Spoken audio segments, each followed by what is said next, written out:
During the 80s and 90s, dozens of men were killed or disappeared across Sydney in a series of gay hate crimes. With many cases unsolved, a new report is calling for a New South Wales parliamentary inquiry into the police response.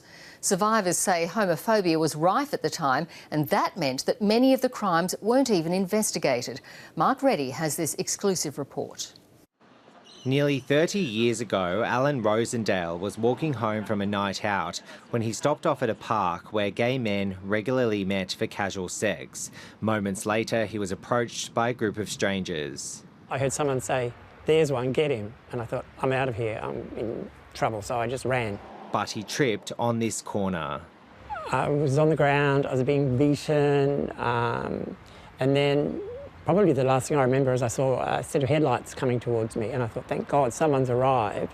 That someone was Paul Symes. He recalls seeing Alan's attackers get out of another car before the assault. So I rang 000, took the number plate of the car. Someone from that phone service rang me and said that the number plate that I'd reported was a police car, undercover police car. The pair didn't actually meet until 25 years later, when Alan read in a newspaper about what Paul had witnessed. And I read it and I went, oh my God, that man saw me being attacked. Alan then met with police but was told, We can't take it any further. And that was it? That was it. 80 gay men were killed or disappeared across Sydney during the 80s and 90s. Among the many faces, Scott Johnson, whose body was found at the bottom of a cliff near Manly. Police called it suicide for decades until a third coronial inquest finally confirmed what happened. Scott Johnson died as a result of a gay hate attack. There are concerns, both then and now, that police did not do enough to respond. The health support network, ACON, has investigated the gay crimes of the era. With around 30 cases unsolved, it's calling for swift action.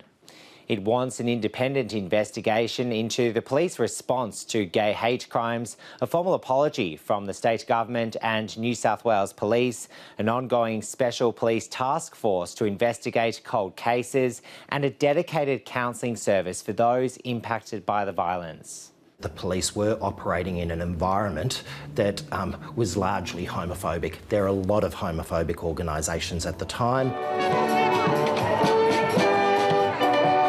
And while times have changed, injustices remain. Police set up a special task force 2 years ago to investigate the dozens of unresolved cases. We need to look at our system of bias motivation and how we identify bias moving forward. Because I don't think that our current system is adequate. There are concerns a police investigation won't go far enough. When it comes to these matters, police are investigating police. There is an inherent concern for bias when that is the case. So it'd have to be someone away from the police department, someone totally independent. The task force findings are due to be released next month. Mark Reddie, ABC News, Sydney.